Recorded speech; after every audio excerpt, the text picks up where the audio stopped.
अस्सलामुअलैकुम everyone, welcome to sports roundup. मैं हूँ सोबिया तारिक, हमारे साथ हैं हाफिज़ मोहम्मद इमरान, ब्यूटीफुल मैन गज़ाल, अमाद अजीज़। जी ठीक। हमारे तमाम गेस्ट का बहुत वेलकम।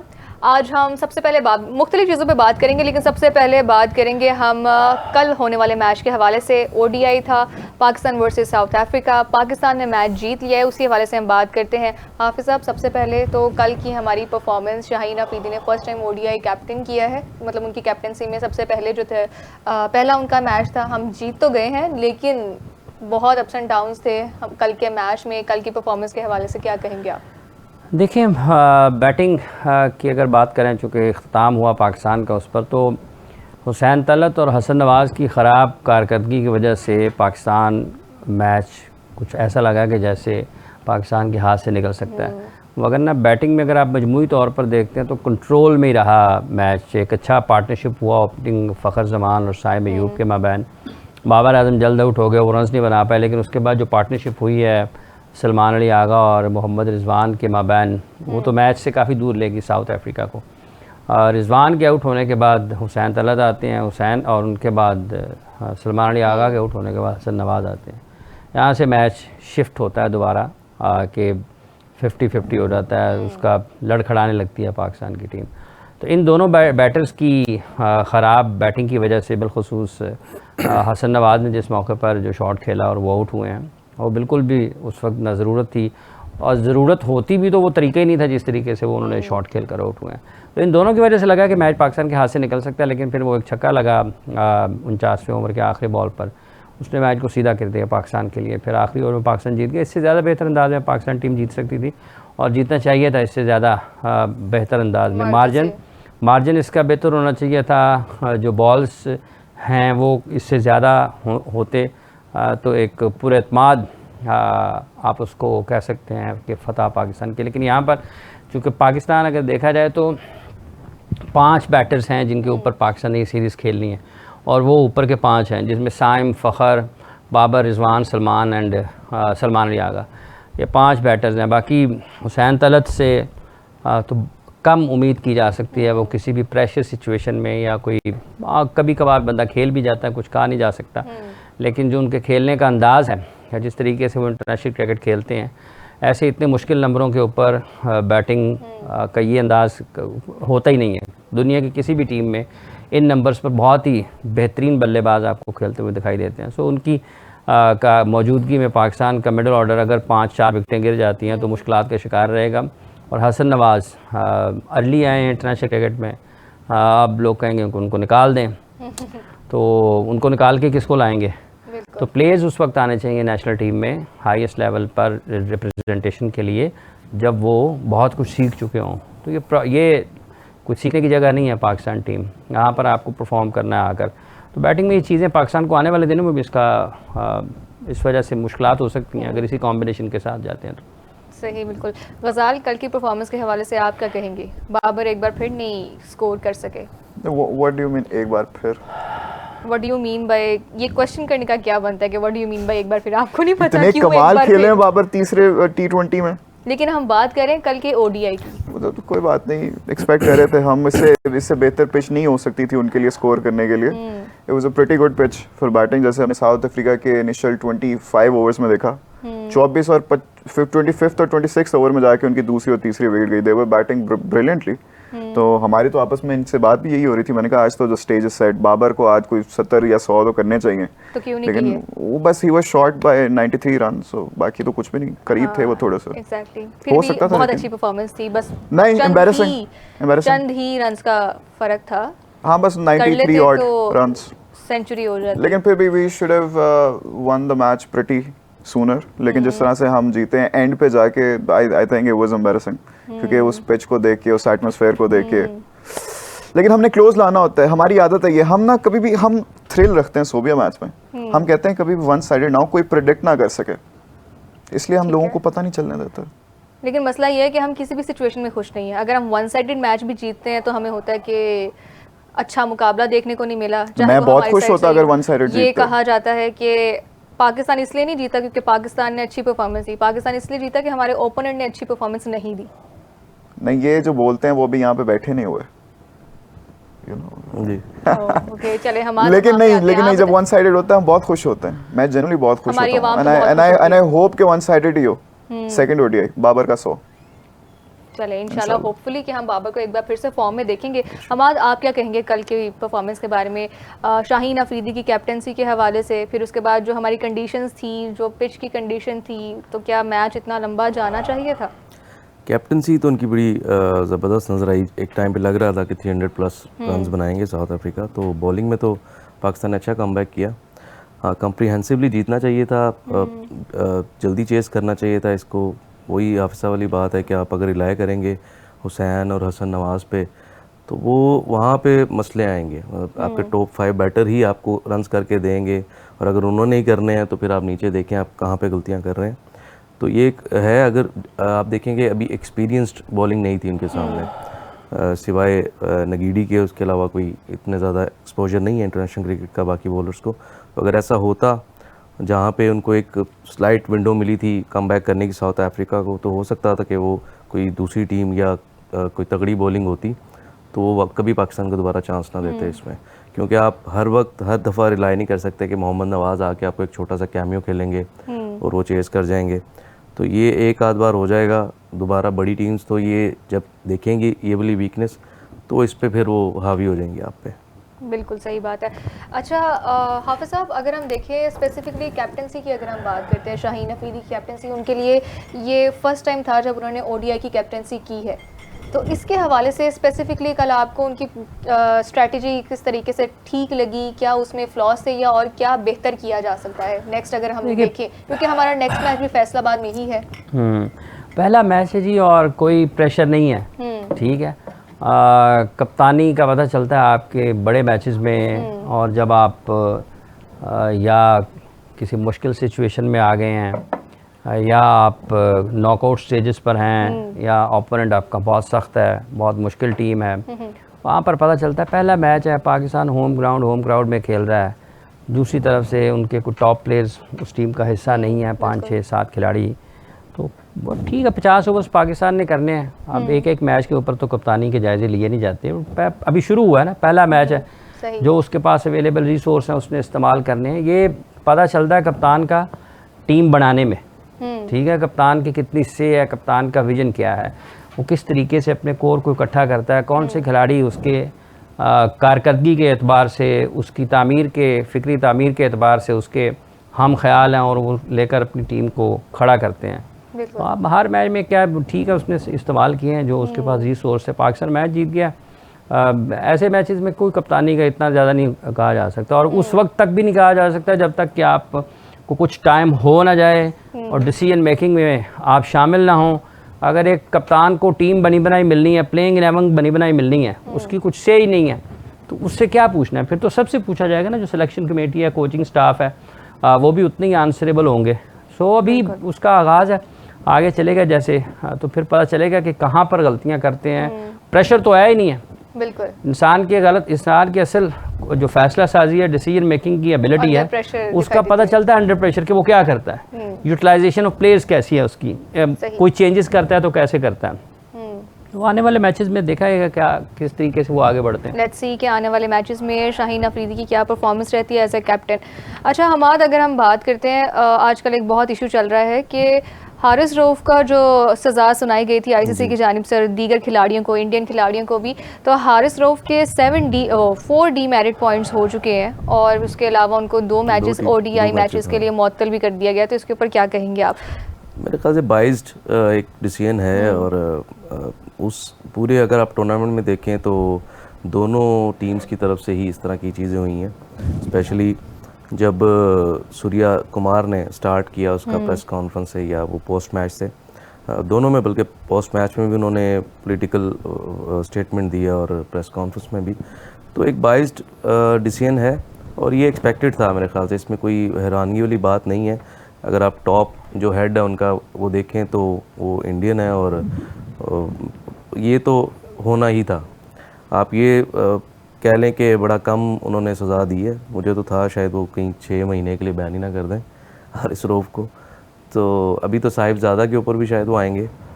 तो ये चीज़ें तो एक्सपेक्टेड थी, और आप यही एक्सपेक्ट कर सकते हैं इंडिया से, इंडियन मेंटालिटी से। लेकिन साहिबजादा फरहान के ऊपर आना बनता नहीं है, क्योंकि वो जो सेलिब्रेशन उन्होंने की वो तो उनके अपने प्लेयर्स भी पहले कर चुके हैं। लेकिन मेरा सवाल इसमें ये है आप तीनों से, मुझे बताएं कि क्या ये सवाल हम जरा सा स्टे पे रख लेते हैं। जी, जी। अभी हमें ज्वाइन किया है मलिक खुर्रम शहजाद साहब ने, और उनसे हम बात करते हैं। खुर्रम शहजाद साहब, very welcome to the show और बहुत शुक्रिया हमें अपना टाइम देने का। शहजाद साहब, कल हमने परफॉर्मेंस देखी है, बेशक पाकिस्तान जीत गया है, लेकिन कल की परफॉर्मेंस में हमने बहुत अप्स एंड डाउन्स देखे हैं। इस हवाले से क्या कहेंगे आप हम?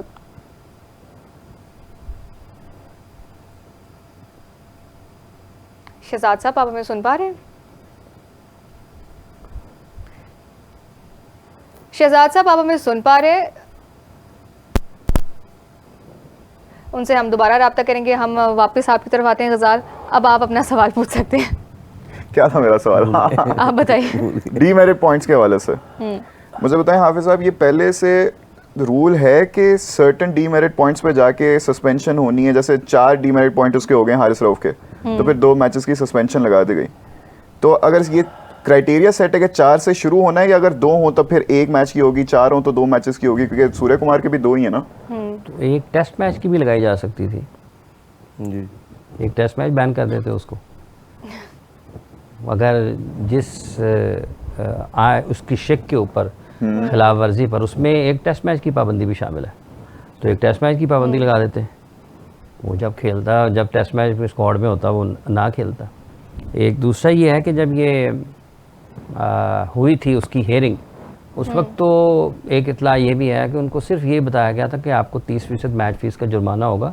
डीमेरिट पॉइंट्स का तो उसमें जिक्र ही नहीं था। जब उनकी बात, जब वो आईसीसी मैच रेफरी के पास जब उनकी हेयरिंग हुई थी, उसमें जो समाअत हुई थी, और उसमें उनको ये कहा गया था कि अगर आप अपनी आपका खिलाफ वर्जी को तस्लीम कर लें तो फिर हम हो सकता है कि डीमेरिट पॉइंट्स ना मिलें। तो उन्होंने खिलाफ वर्जी को तस्लीम नहीं किया, लेकिन उस वक्त उनको सिर्फ यही बताया गया था कि 30% आपके ऊपर जुर्माना मैच फीस का होगा। तो इट इज सेफ टू से कि उन्होंने एक बड़ी चालाकी से एक लूप होल निकाला।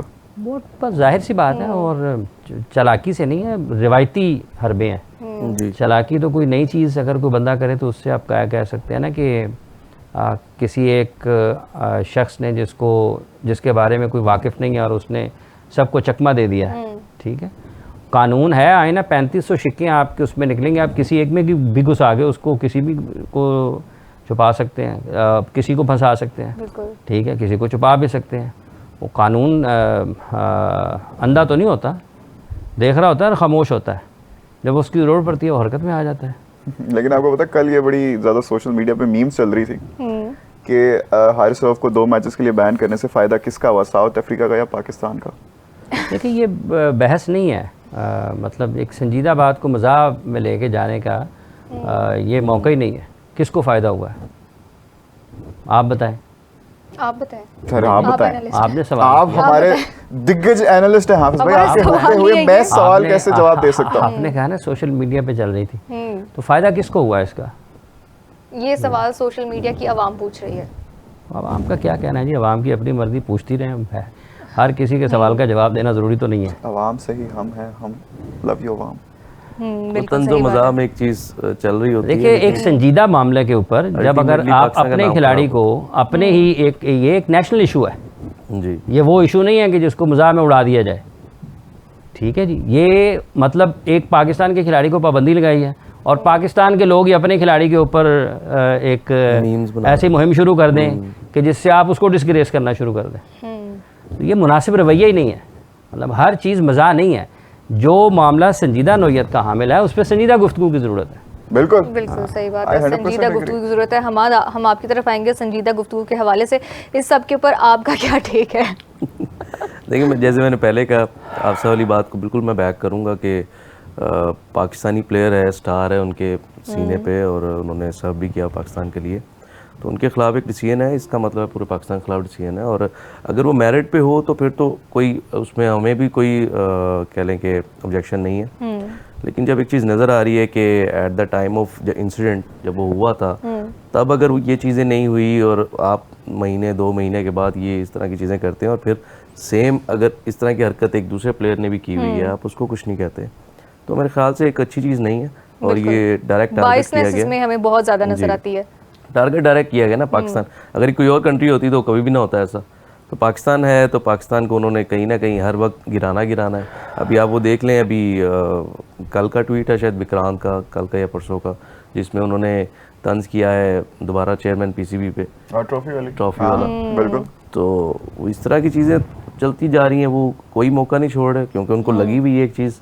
अब उन्होंने हरकतें ऐसी की हैं, उसका एक्शन का रिएक्शन है हमारी तरफ से, और उसके बाद फिर आप वो रिएक्शन के ऊपर भी आप सज़ा भी उनको ही दे रहे हैं जिनको आप नैग कर रहे थे, जिनको आप तंग कर रहे थे। तो मेरे ख्याल से अच्छी चीज़ नहीं है। क्रिकेट को आप पोलिटिसाइज ना करें, क्रिकेट को क्रिकेट रहने दें, मेरिट पे फैसले करें, तो मेरे ख्याल से अच्छी चीज़ पाकिस्तान क्रिकेट के लिए भी, दुनिया क्रिकेट के लिए भी रहेगी। बिल्कुल सही बात।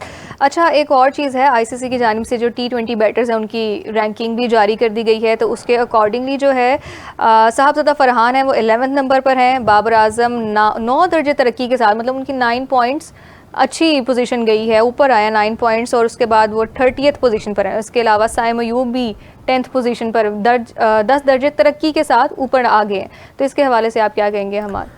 देखिए, बेहतरी तो तभी आएगी जब टीम जीतना शुरू होगी। हाँ। और रैंकिंग अगेन, मुझे तो खैर ये सिस्टम समझ नहीं आया अभी तक रैंकिंग का, क्योंकि काफ़ी सारे ऐसे प्लेयर्स हैं, मैं नाम अभी नहीं लूँगा, लेकिन ऐसे प्लेयर्स हैं इंडियन ही जो उन्होंने 2-3 मैचेस में परफॉर्म किया। वो 90th नंबर पे थे, 80th पे थे, वो 2-3 पे आ गए एकदम से।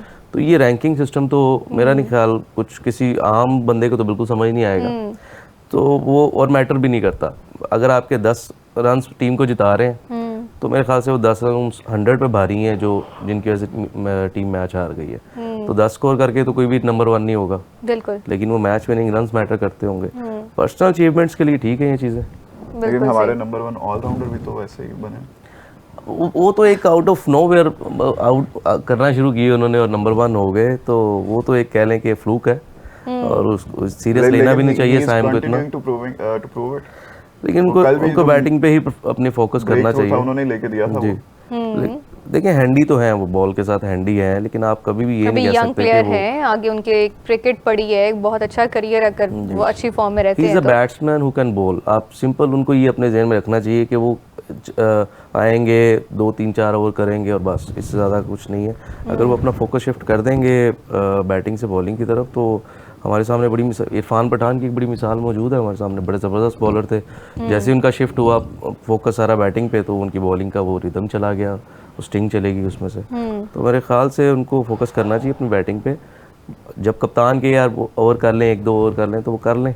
बिल्कुल सही। अच्छा हाफिज साहब, इस रैंकिंग सिस्टम के हवाले से आप हमें क्या बता सकते हैं कि जैसे कि उन्होंने कहा है कि 10 स्कोर करके 100 स्कोर करके एकदम से रैंकिंग इतनी ज़्यादा हो जाती है, लेकिन वो हमारे लिए मैच के लिए इतना फ़ायदेमंद नहीं होते, कि किस तरीके से रैंकिंग सिस्टम है जो ईजीली आप हमें समझा सके कि हमारी ऑडियंस को भी थोड़ा बहुत समझ आ सके? आईसीसी ने एक डिजिटल का दौर है, उसमें उनके लिए एक एक्टिविटी उन्होंने निकाली हुई है, और एक टीम अगर मैच ही नहीं खेल रही उसके प्लेयर्स कैसे आ जाएंगे रैंकिंग में। यहाँ पे 6-6 महीने होते हैं, कोई खिलाड़ी मैच नहीं खेल रहा होता, लेकिन वो हर हफ्ते की टॉप 10 में होता है, टॉप 10 में आ जाता है।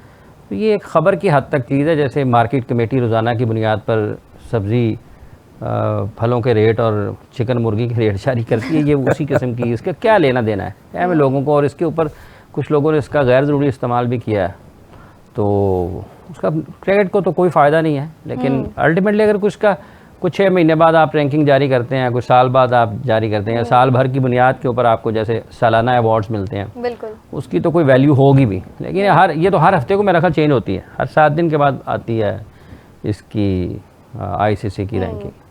बट ठीक है, वो मुहर्रिर साहब ने भी कोई ना करना है काम, उसने भी तो अपने रोजनामचा है, इसका कोई हकीकत से कोई लेना देना, बट ठीक है, खुश होने के लिए, बस खुश होने के लिए। गजाल, आप इस पे कुछ ऐड ऑन करना चाहेंगे? हमारे 2 एनालिस्ट का यही कहना है कि ये बस अपनी ज़ात के लिए, खुश होने के लिए बस। नहीं, मुझे तो जेन्युइनली हमाद वाली बात ही है कि मुझे कभी इसका कोई समझ नहीं है कि कैलकुलेट किस तरह करते हैं। I genuinely do not get it. और फिर उस तरह अचानक ही साइम अयूब जैसा बंदा नंबर 1 ऑलराउंडर बन जाता है एक टूर्नामेंट के बाद। कुछ लोग 2-3 मैचेस नंबर 1 ऑलराउंडर बन जाता है, 4 सिफर है उसके उसमें। बिल्कुल जी, ऑलराउंडर कैसे नंबर 1 हो गया? जो सिर्फ अपनी बॉलिंग की वजह से। तो ऑलराउंड परफॉर्मेंस चाहिए ना आपको ऑलराउंडर होने के लिए। आप सिर्फ बॉलिंग की वजह से, क्योंकि सिर्फ इसलिए क्योंकि आपके नाम के साथ बैट्समैन लगता था, आपने आके आउट कर दिए तो आप ऑलराउंडर बन गए रन्स पहले। नहीं होगा तो ऑलराउंडर कंसिडर कैसे होगा? वही ना। मतलब ऑलराउंडर्स को जब आपने उसकी कैटेगरी बनानी है और उसमें आपने किसी चीज़ को डालना है तो आप उसकी दोनों शोबों में कारकर्दगी को मद्देनजर रखेंगे ना। ऑलराउंडर परफॉर्मेंस आएगी उसकी। अब अगर वो बैटिंग में परफॉर्म ही नहीं कर रहा तो उसकी बैटिंग परफॉर्मेंस के पॉइंट्स कहाँ पे जाएंगे? एक उससे दूसरा खिलाड़ी है वो बैटिंग में भी रन्स कर रहा है, बॉलिंग में भी विकटें ले रहा है, वो नीचे है। तो एक जिसने सिर्फ विकटें नहीं है वो ऊपर है, तो बैटिंग परफॉर्मेंस कहाँ जाएगी? तो ये हमें बस एक ज़ाब्ते की कार्रवाई है। मुझे लगता है कि ज़्यादा ना इंडिविजुअल लेवल पे चले उनके लिए अगर हो तो हो, ये टीम को जिस तरह वो टीम के लिए कंट्रीब्यूट करें वो उसमें कोई रोल नहीं अदा करती है। ज़ाब्ते की कार्रवाई है ना जी, रोज़ाना की बुनियाद पर। एक बंदा बैठा हुआ है, उसने गिनना है कि एक ट्रैफिक सिग्नल पे रोज़ाना कितनी गाड़ियाँ गुजरती हैं, तो उसकी ड्यूटी है, उसने लिखना है 1 2 3 शाम तक 500 उसने कर दिया जी, 500 हो गई है। एवरेज निकाल लेंगे जी, इसमें से पहले घंटे में इतनी, दूसरे में इतनी, तीसरे में इतनी, चौथे में एवरेज निकाल के दे देंगे। ठीक अच्छा, है, अब 1 घंटे में ज़्यादा गुजरी हैं, ठीक है, और उस घंटे की बुनियाद पर वो उसको कह देंगे ये सबसे अच्छा जो है ना वर्कर है, स्टाफ मेंबर सबसे अच्छा है। तो अब दूसरे रात के टाइम में गाड़ियाँ गुजरी कम, तो उसका क्या कसूर है? यह साइम अयूब वाला हिसाब है। अब यकीन माने की मिसालें का वहाँ ये इतनी लंबी मिसाल थी मेरे ऊपर से गुजर गई है। लेकिन मेरे पास एक बहुत मजेदार स्टार्ट है आप लोगों के लिए। बिल्कुल। आपको पता है आज के दिन यानी कि 5 नवंबर 1987 में गावस्कर ने अपना लास्ट मैच खेला। आज ही के दिन 1989 में सचिन तेंदुलकर सेलेक्ट हुआ था इंडियन टीम के लिए, और आज ही विराट कोहली की बर्थडे है। तो it's a very iconic day for Indian cricket fans. For India. Virat Kohli for world cricket मेरे ख्याल से एंटरटेन किया है। हैप्पी बर्थडे सचिन ने, गावस्कर ने और विराट ने जिस तरह से, यस विराट ने तो जिस तरह से इंस्पायर किया है एक पूरी जनरेशन को, ना सिर्फ क्रिकेट को बल्कि वो जो फिटनेस एक फ्रीक बनाया है उन्होंने इस पूरी जनरेशन। और once again I will say कि he is the Ronaldo of cricket exactly because of the discipline and share hard work that he puts in. तो मेरे ख्याल से पूरी दुनिया क्रिकेट के लिए, सिर्फ इंडिया के लिए नहीं, जो भी क्रिकेट के फैंस हैं अक्रॉस द ग्लोब, उनके लिए एक अच्छा दिन है 5 नवंबर। और मैं अगेन कंपैरिजन लोग करते हैं बाबर का और विराट का, कंपैरिजन है नहीं। विराट मेरे ख्याल से उन्होंने जितनी परफॉर्मेंसेस दी हैं, जितना गैप है, जितना ज़्यादा उन्होंने क्रिकेट खेली हुई बाबर से, अभी बाबर को वहाँ तक जब पहुँचेंगे तब देखेंगे कहाँ खड़े हुए। तो मेरे ख्याल से दुनिया क्रिकेट का एक सबसे बड़ा नाम अगर आप कहें तो विराट कोहली से hands down Virat Kohli the true king. आप क्या कहेंगे? हैप्पी आज बर्थडे के टू दिन में विराट 127 रन भी किए थे बासित अली ने वेस्ट इंडीज़ के खिलाफ। कोहली। मैच जीते थे हम 127 मैच आपसे हम पूछ जीत रहे हैं, गए हम मैच नहीं, मैच तो हार गए थे। थे 127 देखे I don't like it बल्कि I don't like it। नहीं, वो वैसे ही मैंने एक ये वही हमारी रैंकिंग वाली बात है कि मैच आप जीते ना हो लेकिन सेंचुरी की बेस पे आप जी। टॉप 10 में आ जाए। अब सचिन के लिए होता था कि वो जब शो करते हैं तो वो मैचेस एक वो हार conception जाती है create इंडिया, होती एक वो हुई ये हो गई थी। तो वो भी एक चीज़ है, फैक्ट भी है, फिगर आप देखें वो फैक्ट्स पड़े हुए, स्टैट्स हैं वो। है। लेकिन फिर अगर यही बुनियाद है कि उसके 100 से टीम हारती है तो बाबर आजम के ऊपर फिर तनकीद क्यों होती है कि उसके 100 से टीम? ये देखें, ये पॉपुलर पॉइंट लेकिन बाबर के जो सेंचुरीज हैं वो विनिंग कॉज में ज़्यादा है। तो फिर बाबर को क्यों तनकीद का निशाना बनाया जाता है? क्योंकि उन्होंने सेंचुरी करना छोड़ दी है। इसलिए कि जब आप पाकिस्तान में बैठ के बाबर को बुरा भला कहेंगे तो इंडिया में लोगों को अच्छा लगेगा, जी व्यूअरशिप आएगी। एग्जैक्टली अफसर, ठीक है, ये और कोई वजह नहीं है। और जहाँ तक सचिन का ताल्लुक है, वो बहुत बड़े बल्लेबाज हैं, ठीक है, और जिस दौर में वो क्रिकेट खेल रहे थे मुश्किल दौर था, और उसके बाद इंडियन क्रिकेट जब ऊपर गई है तो बहुत सारे प्लेयर्स उनको देखकर उन्होंने अपनी क्रिकेट शुरू भी की, और आज अगर वो किसी जगह पर खड़े हैं तो उसमें एक बहुत बड़ा किरदार है। कोई शक और मैंने स्टैट्स एक्चुअली इसी शो में एक एपिसोड में बैठ के पढ़े भी थे, उसमें सचिन तेंदुलकर की विनिंग कॉजेस में ज़्यादा सेंचुरी। हाँ जी, वो एक परसेप्शन एक ये बन गई हुई है ना। सम टाइम आप बड़ी जगह पर हार जाते हैं ना। देखें 2003 का वर्ल्ड कप है, 96 का वर्ल्ड कप है, जब वो खेले हैं तो किस तरीके से खेले हैं, लेकिन एंड जब आपका इख्तिताम अच्छा नहीं होता फिर लोग उसको ज़रा और तरीके से रेट करते हैं। लेकिन बात ठीक है, अगर देखिए उस दौर में उस बॉलिंग के खिलाफ जब वसीम अकरम, शोएब अख्तर वकार, यूनुस, डेनिस लिली, मैगरा, इस तरह के बॉलर्स को रन्स करने और बॉल भी एक ही यूज़ होना, बॉल भी दो नहीं है, अपनी मर्जी से बॉलर्स बॉल बनाते भी थे, रिवर्स भी हो रहा है, उस दौर में रन्स करना मेरे ख्याल से आज के दौर के अगर आप उनके 18,000 रन्स हैं तो आज के वो डबल कर लें आप, तो उन्होंने इंटरनेशनल क्रिकेट में बहुत सर्व किया हुआ और मेरे ख्याल से दुनिया के बेस्ट प्लेयर हो रहे हैं। बिल्कुल। अगर आप मेंटालिटी की बात करें और सोशल मीडिया की बात करें, जिस तरह से जिद्दत आई है उसमें अगर देखें तो फिर कमर्शियली विराट कोहली से तो कोई कंपैरिजन नहीं है किसी। बिल्कुल भी नहीं, बिल्कुल। लेकिन बिल्कुल भी नहीं। सचिन तेंदुलकर के आप रन्स की बात करें, Joe Root is about to overtake him. 2000 run. Do you think अगर वो ये करता है, एक बहुत बड़ी डिबेट होगी, एक मैं वो इंग्लिश एक्स क्रिकेटर्स की पॉडकास्ट में सुना था, तो दे वर डिबेटिंग कि can we then call Joe Root the greatest test batsman. तो उसमें कुछ लोगों का ये पर्सपेक्टिव था कि नहीं, क्योंकि सचिन ने जिस तरह के बॉलर्स को खेला, जिस तरह के एरा में खेला, तो वो नहीं कह सकते। आपका इसमें क्या पर्सपेक्टिव है? देखिए, बात यह है कि आप एराज को कभी भी एक दूसरे के साथ उसका compare मुवाज़ना नहीं कर सकते। अदवार मुख्तलिफ अदवार होते हैं, उनके मुख्तलिफ तकाजे होते हैं, ज़रूरियात होती हैं, उसके मुताबिक खेलते हैं। उस दौर में जब वो क्रिकेट खेल रहे थे तो ओवरऑल अगर आप देखते हैं पूरी दुनिया में बॉलिंग का जो मयार था, हर टीम में 3-3 4-4 शानदार किस्म के फास्ट बॉलर्स, स्पिनर्स होते थे। मतलब उसी दौर में आपको डैनियल विटोरी भी नज़र आते हैं, मुथैया मुरलीधर भी नज़र आते हैं, धर्मसेना भी नज़र आते हैं, ठीक है, शेन वॉर्न भी नज़र आते हैं, ठीक है। तो और ग्रेम स्वान को भी वो खेले। तो दुनिया की फिर आप वेस्ट इंडीज़ में चले जाएं, आपको कॉटनी वॉश, एम्ब्रोज, पीटरसन और इस तरह के सारे फास्ट बॉलर्स खेलते हुए नज़र आए। मैल्कम मार्शल जब ये शुरू किया तो उस वक्त तो वो भी खेल रहे थे। तो वो मुख्तलिफ चीज़ें हैं। पाकिस्तान से वसीम अकरम, वक़ार यूनुस, अब्दुल कादिर, सकलैन मुश्ताक, शोएब अख्तर, तो मुश्ताक अहमद, तो बहुत फ़र्क है होता है। इसी तरीके से उनके रन्स अपनी जगह पर हैं। जो रूट आज के दौर में क्रिकेट खेल रहे हैं, आज एक प्रेशर ये भी होता है कि आपका स्ट्राइक रेट भी वन टेस्ट मैचेस में भी बेहतर होना चाहिए। ज़्यादा पब्लिक आई में होते जो रूट की अपनी क्रिकेट है, जो वो खेल रहा है वो बहुत शानदार अंदाज में खेल रहा है। वो जिस तरीके से उसने टेस्ट रन्स किए हैं, देखने से ताल्लुक़ रखता है। लोग उसको पसंद करते हुए खेलते हुए, बैटिंग करते हुए। उसके 1900 हैं अपना वनडे क्रिकेट में, 3900 हैं मेरे ख्याल उसके टेस्ट क्रिकेट में। तो अगर किसी की 50 से ज़ायद इंटरनेशनल सेंचुरियाँ हैं तो वो कुछ ना कुछ तो उसने किया। व्हाट्स इवन मोर इम्प्रेसिव इसके वो दूसरे नंबर पे सचिन तेंदुलकर को ओवरटेक करने वाले टेस्ट में, लेकिन फिर भी डोमेस्टिक खेल रहा। देखिए, बात यह है कि कल्चर, ग्रूमिंग और आपका सोचने का, लिखने पढ़ने का, ज़िंदगी गुजारने का अंदाज़, ये ओवरऑल आपकी प्रोफेशनल लाइफ के ऊपर बड़ा अच्छे तरीके से रिफ्लेक्ट असर नज़र आता है। तो वहाँ पर क्रिकेट को किसी और तरीके से खेला जाता है, दुनिया के और मुल्कों में और तरीके से खेला जाता है, पाकिस्तान में और तरीके से खेला जाता है। ये 2019 के वर्ल्ड कप के बाद अनफिट हुए थे जोफ्रा आर्चर, और वो 4-5 साल अनफिट ही घूमते रहे, कभी उधर कभी उधर कभी उधर। उनका जब कम बैक हुआ है रिहैब के बाद, तो वो क्लब क्रिकेट से शुरू हुए। क्लब का मैच खेला, वहाँ पर थोड़े बेहतर हुए, फिर उससे ऊपर आए, फिर उससे ऊपर आए, फिर जाके ऊपर आए कहीं जाके काउंटी की तरफ। जो स्ट्रेटजी है ये पाकिस्तान में क्यों नहीं देखी जाती? जब भी कोई हमारा खिलाड़ी अब नहीं देखी जाती, अब नहीं देखी जाती, अब नहीं देखी जाती। पहले ऐसे ही होता है। इसका इम्पैक्ट हमारी टीम पे भी तो पड़ रहा है, उसकी परफॉर्मेंस ओवरऑल पड़ रहा है। अगर हम एशिया कप में देखें, साइम अयूब को हमने देखा है, उनको रिहैब के बाद फौरन से ही एशिया कप में ले आया गया। पहले कोई डोमेस्टिक क्रिकेट, क्लब क्रिकेट, किसी पे फोकस नहीं था, डायरेक्ट एशिया कप में। बेसिक्स से जब आप हटते हैं, ट्रेन कभी भी अपनी पटरी से, ट्रैक से उतर जाए तो मंजिल मकसूद पर नहीं पहुंच सकती। ठीक है जी। तो पाकिस्तान क्रिकेट का अपनी पटरी से उतरी हुई है ना, ये चीज़ें जो आज हम बता रहे हैं, जैसे अभी गजाल ने जिक्र किया है जो रूट का, पाकिस्तान में भी ऐसे ही होता था। ऐसे नहीं होता था कि जिसको जहाँ से मर्जी पकड़ाओ टीम में शामिल कर लिया।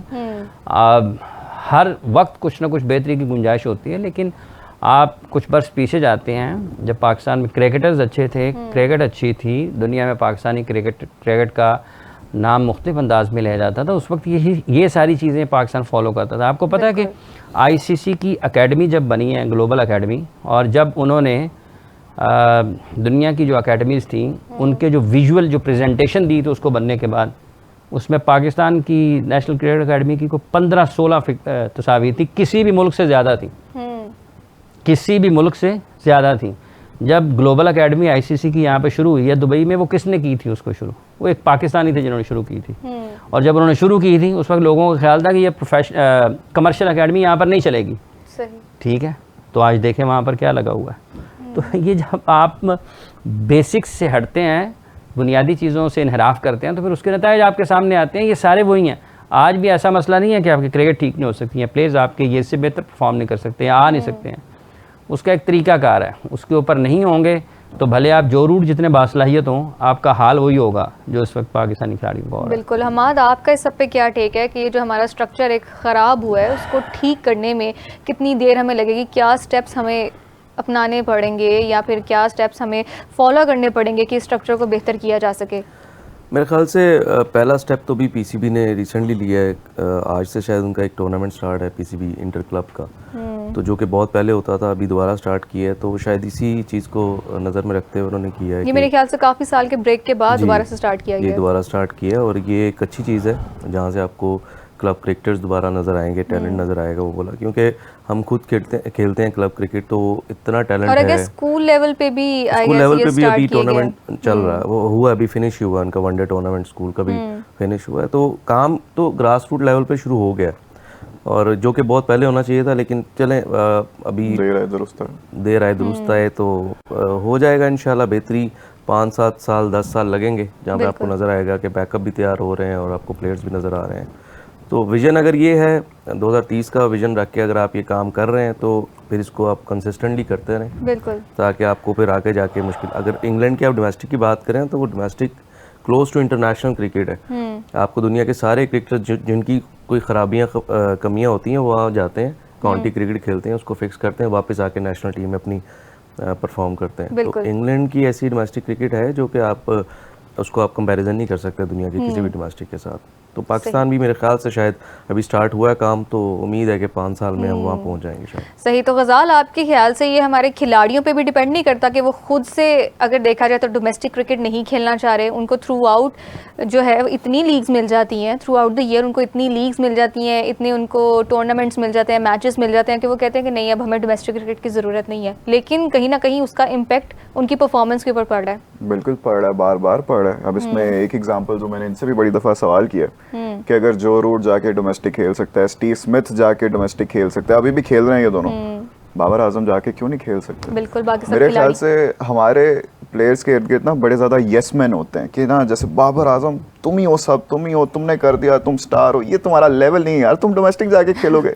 ना ना ना क्या कर रहे हो। तो उससे पता नहीं उनकी ईगो इतनी इन्फ्लेट हो जाती है, क्या हो जाता है कि वो जाते नहीं है। और फिर उनके उसी वजह से वो वाले जो मसले होते हैं ना वो परसिस्टेंटली रहते हैं। बार बार बॉल अंदर आएगी, बाबर आजम ने आउट हो जाना, जितने मर्जी आप नेट्स कर लें, जो मैच प्रैक्टिस होती है ना उसका कोई वो अल्टरनेटिव नहीं होता। मैच प्रैक्टिस से आपको एक बेहतर खिलाड़ी बनाएगी। हाँ, बिल्कुल। सही, अगर उसको डोमेस्टिक में भी पहला बॉल ऐसा हो गया आउट हो गया, फिर वो बाकी 3 दिन फील्डिंग करेगा? सर क्यों नहीं कर सकता? यही सवाल है, क्यों नहीं कर सकते? यही सवाल है। ये गलत मिसाल गलत है। पहले वो एकेडमी में जाएगा, सही, इस खामी को दूर करेगा, वो पता नहीं कितने 1000 बॉल खेलेगा, उसके बाद नेक्स्ट फेज होगा कि अब उसने मैच में जाना है। लेकिन अब सब वो तो यही कर रहा है ना ऑलरेडी। वो इतना तो नेट रोज कर रहा। 40,000 वीडियोस आती हैं उसके नेट्स की। कभी ये शॉट खेलते हुए दिखाएं उस वीडियो में, किसी एक में निकालें।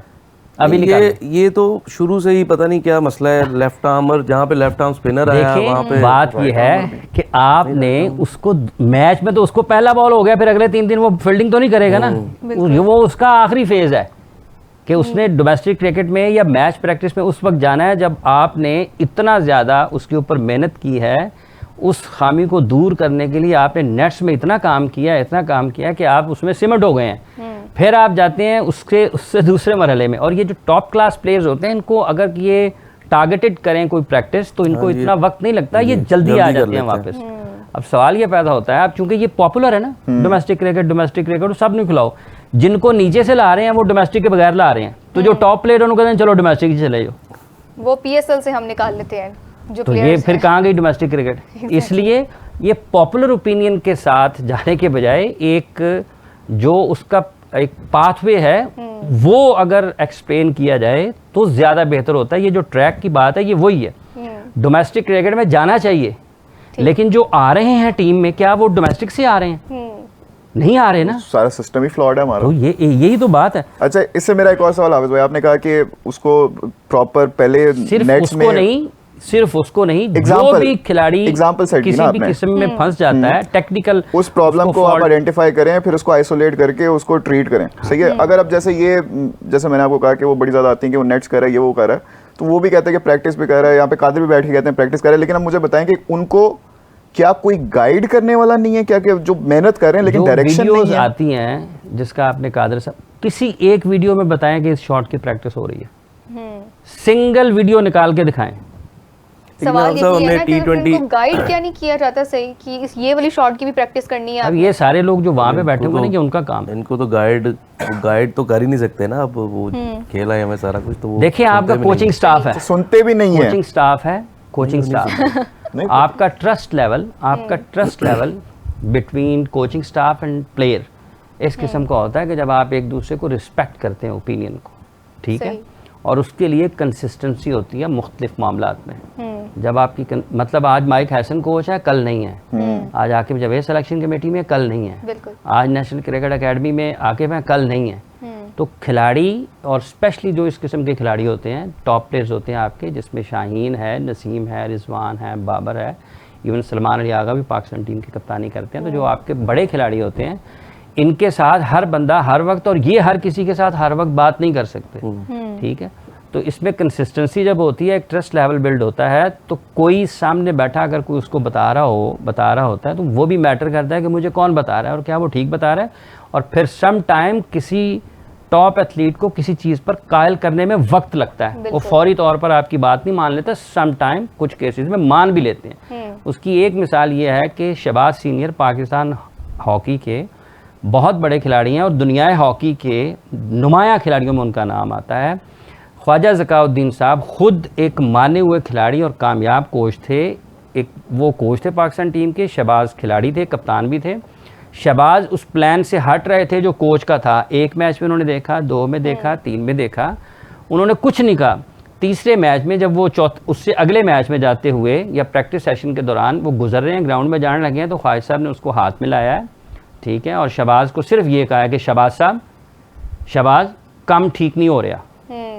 तो शहबाज सीनियर को भी पता लग गया कि कोच साहब ने मुझे 3-4 मैच बर्दाश्त कर लिया है, अब इससे ज़्यादा मैं करूँगा तो ख़राब होगा। उनको भी पता, पैगाम उनका भी पहुँच गया और उनको भी पता लग गया कि ख़राबी क्या हो रही है। सो ये इसमें बहुत चीज़ें इसमें शामिल हैं।